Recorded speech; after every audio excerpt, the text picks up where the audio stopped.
Now the question arises is, what more is allowed? Is directors' remuneration, corporate restructuring, capital issue expenses, what would otherwise generally qualify as corporate expenditure? Would all these also be allowed? And the answer is yes. I think general corporate purposes has to be viewed pretty liberally or termed liberally to include all sets of all these corporate expenditures which would be allowed. And again, the same logic, nothing really defined in the regulations, but given what is expressly prohibited is some things like real estate, investment, land, speculation. If they don't fall anything which is akin to those restricted or prohibited, I would believe that it would, and if they are corporate expenditure, then they should be really allowed as such. Another case, again, these are all based on practical case studies which have come up, is a case of where, when a company is initially setting up, what happens is that a foreign company, when it decides to set up, says, okay, I want the company as of yesterday. And therefore, you as consultants are often called and said that, no, we want a company set up. We have an excellent business case for that. We want to set up, we don't want to liaise a branch office, we want to set up a corporate form because we are told that corporate form is now much easier to form as quickly as possible. So you have an Indian company which has been incorporated, a foreign company which is a parent as such. They may have standard vendors all over the world. So you have a vendor which has already supplied you the equipment, and because the Indian company has not been adequately capitalized, you have not yet decided what kind of funding that you are going to get in, and it will take some time.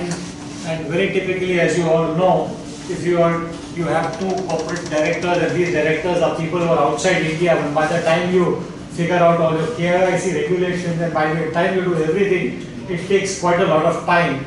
And suppose you are in immediate need of starting operations, payment is made by the foreign company to the vendor. Vendor has actually gone ahead and supplied the equipment to you now.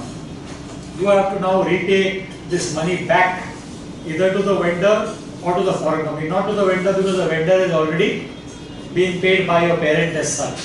The question is this an ECB or not? Because this is an indirect ECB, isn't it? What you could have borrowed, the ideal way would have been for you to actually get in funds, use those equity funds. If it was not equity funds, you would have got in an ECB. Said this is something like a corporate purposes. If this was payments that you wanted to buy capital goods in course of an expansion, it would clearly be allowed as far as ECB is concerned. But that would have meant some time. You would have had to add a loan agreement in place, after which you would have borrowed from the lender as such.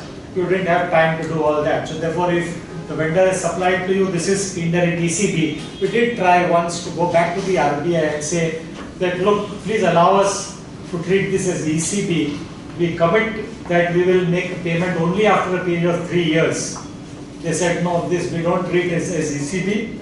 You have committed a violation as such. Either two options available. Either you don't pay your parent at all, and he does a gratis to you, so it treats you virtually like a gift, or you consider this as an ECB, though on one hand they were saying this is not an ECB, come under a compounding and we treat it for compounding as such. So finally we thought the better route would be to just do a kind of a gratis as such, and maybe try and see how to pay him separately in a future kind of a transaction. Downstream investment. Now let's look at another, yes please. Yes, like you refer to this third party for payment. So is what linked to that transaction? Is this linked with this transaction? This third party for Yeah, so what I wanted to say is that in the meantime, RBI has also come out with some circulars which permit third party import payables to happen. So that could possibly be the solution as opposed to going to a ECB route as such. Sir, there the third party payment was I received goods from XYZ Correct. over the limited, and I make payment to let's say ABC Limited overseas. Right. So that was the third party payment, right? That circular which is issued. Doesn't it mean like someone pays on my behalf? So I just wanted to clear my fundamentals there. No, so a third party, here we are looking at a parent. Say suppose there was not a parent involved but a third party which was involved. then you make use of the circular is all that I am saying. As far as ECB is concerned, ECB, when we went to the RBI said no, we will not treat it as an ECB, we will not grant you the Permission Act, because the logic that we went back to the RBI, we said okay, this is if I would have got an ECB and if there would have been an average maturity period of 3 years, you would have permitted me to acquire the capital goods, treat it as if it was an ECB, an indirect form of an ECB. I will only pay cost in sealing, whatever it is, but they said no, this is not an ECB, you did not come to us in advance, get the registration number, we will not allow it to you as an ECB. My point is, if there were similar situations, can you use the circular and is something that can be explored.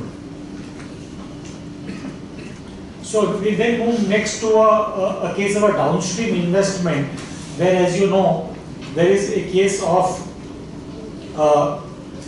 as you probably know and you will learn in the course of the FDI investment, that what is now considered as investment by a foreign company directly, if you have an Indian entity which is held to the extent of 100%, that the regulation seems to say that the Indian company would have indirect foreign investment if the Indian investing company has also foreign investment in it. So the more than a 50% investment by an Indian company, anything that the Indian company virtually does is treated as if it is done by the foreign company itself. So what the law in terms of foreign direct investment treats you to look at is that if you have a wholly owned subsidiary and any investment made by the subsidiary is not to be treated as if it is an Indian company, though it is an Indian company under the Companies Act, it is registered with the Indian Companies Act, but for all practical intent and purposes as far as FDI is concerned, so if this I Company 1 was to invest further downstream in another Indian company, then that investment would be subjected to the same sector caps as if it was a foreign company which was directly investing into I Company 2. So I Company 1, though being an Indian company registered under the Indian Companies Act, because of the indirect foreign investment rules, becomes a what is called